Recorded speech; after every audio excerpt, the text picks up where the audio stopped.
Welcome back to Newswatch 10. I'm Jeremy David, and we're talking sports.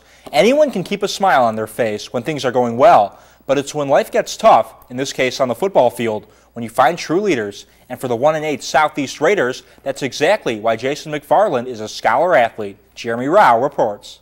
Thanks, JR. Now switching to the college ranks. 1 week after letting their destiny slip away, Georgia Tech regained control with their 31-28 win over Florida State last Saturday, upping their record to 7-2. Now, it doesn't get much easier for the Ramblin' Wreck this week, as they'll travel to Chapel Hill tomorrow to take on North Carolina. And head coach Paul Johnson knows the challenge his team has ahead of him. I think that as a football team, when you look at a complete team, you know, offense, defense, special teams, they might be as good as there is in the league. I mean, they've got contributions from every area. They've got, you know, a good mix of kids. They've got some good skill guys. I think their quarterback is playing very efficient, the backup Sexton. And defensively, they're really formidable. And that'll certainly present a challenge for the old gold and white. Starting quarterback Josh Nesbitt still a game-time decision, so it might be freshman Jabo Shaw lining up behind center again. Although Coach Johnson considers the team's inexperience not necessarily a bad thing. In some ways, it's been a blessing that we're so young. I mean, it really has, because you don't have – the hardest thing to do, I think, when you take a new job is changing the culture and changing the way you do things. And especially if you tighten it up a little bit. And but I think as a coach, you can't worry about whether they like you or not. You have to do what's best for the team. And that team they'll be facing tomorrow is one that's also been on the rise this season. North Carolina is enjoying their best start in 11 years. In fact, a win over the Yellow Jackets tomorrow would guarantee them their first winning season in 7 seasons. But Tar Heels head coach Butch Davis has seen plenty of Yellow Jacket football to know that his team doesn't have their work cut out for them.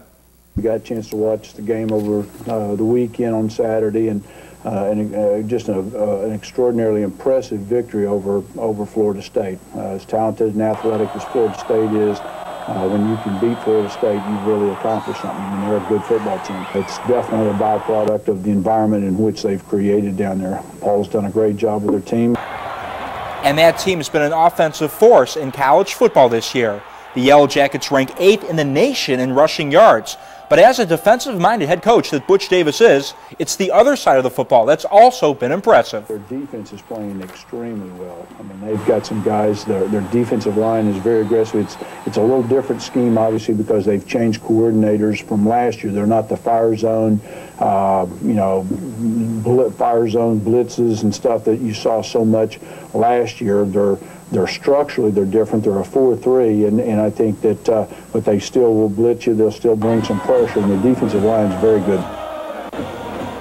And here's a look at both of those games, starting with the ACC Coastal Battle. Georgia Tech and North Carolina, that is at noon at Raycom TV. Now, Georgia Tech's 8-1 in their past 9 meetings, so it'll be interesting to see how the Yellow Jackets can do. And then, of course, Georgia at Kentucky, the SEC matchup, and Georgia's won 10 of their last 11. Their last loss came in 2006 in Lexington.